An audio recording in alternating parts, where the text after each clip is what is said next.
After breakfast and morning routines, it's time to get going.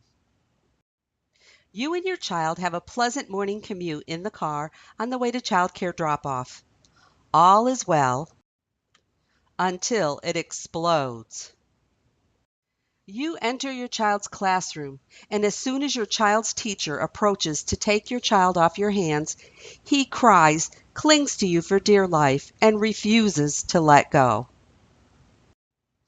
You spend the next 20 minutes trying to convince him that you must go to work and he must stay put. Then, once you do manage to extricate yourself from your child and you manage to get out the door into the hallway, you hear your child continue to cry and beg for one more kiss and hug. So you re-enter the room to give that one more kiss, but the process repeats itself. What are you to do? How long will this go on? Well, let's ask some questions and look for some answers, starting with your child. What is happening here? Is your child new to childcare or new to the classroom? It could be that all is unfamiliar to him. It's hard to be comfortable in a new environment with different surroundings, different routines, and different people. It's important that your child knows what to expect. Talk with him about his new environment. Tell him that mommy will leave but will always come back. There will be a different grown-up who will take good care of him until you come back, and there will be lots of children to play with during the day and lots of toys. It's also important that you discuss the change in routine with your child. Find out from the teacher what the daily schedule is like. What happens first, second, and throughout the day. A consistent routine is a child's calendar, and he needs to know what to expect. Remind him that mommy comes after snack time in the afternoon or after outside time. Try to be sure that your child comes on a consistent basis. This also relates to routine. Teachers report that it is harder on children to return after a long weekend or when they come inconsistently. If they don't come every day, then be sure that your child comes in at the same time when he does come. It can be startling for a child to come in during playtime one day and then in the middle of nap time another day.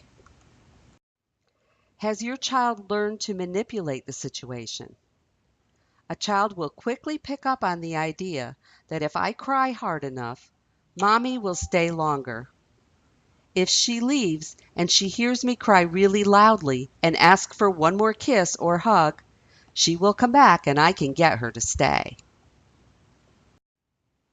It is understandable that parents often linger or return because they feel guilt. It's not easy to put your child in the care of others. Is the teacher going to meet the emotional needs of my child? Does this teacher love my child? Work on building a trusting relationship with the teacher. The best way to have a smoother drop-off experience is to develop routines and rituals of your own with your child. On the way to school, talk with your child about how much fun he will have, what he will do that day, and what will happen when he arrives. Create a drop-off ritual. Tell your child that you can stay and read one book to him. Then he can have 2 kisses and 1 hug. Then he can run to the window and wave bye-bye. And remember that, as difficult as it might be, try not to linger. Your child will come to look forward to these rituals. It will get easier with consistency and a firm resolution. Does your child have a favorite blanket or stuffed animal? This may be his way of self-comfort and may become an important tool for him. Perhaps send a photograph of mommy or daddy so that the child can put it in his cubby or carry it in his pocket and refer to it when he's feeling emotional. Encourage your child to write you a letter or draw you a picture during his day. The Kissing Handbook is a great resource for helping with that morning transition. Read this book to your child and perhaps create a kissing hand notebook that is specific to your child. The notebook has an outline of mommy's hand with a real kiss or daddy's hand with a heart. Reading other books about going to preschool is also helpful. The child can see that there are others who may feel just like him. It is important that your child's feelings are acknowledged. It's okay if he's scared or worried or sad or angry because mom left him. He should have permission to have these emotions. Don't be afraid to ask the teacher to conference with you. Ask her to share in the daily routine and schedule with you. Ask your child's teacher to work with you to develop one of those morning rituals that were discussed, and let her know when you need her to approach and take over. Ask her to give you a call or send a quick email letting you know all is well. Let her know that you will be calling just to check in. Let her know how important it is for you to develop trust in her to be able to meet your child's emotional needs when you are not available.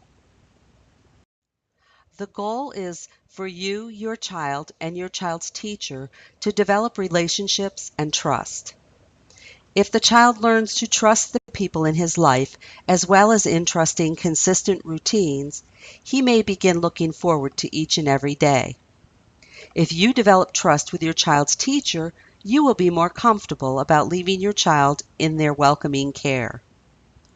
Work on those routines and relationships and have a smooth start to your day.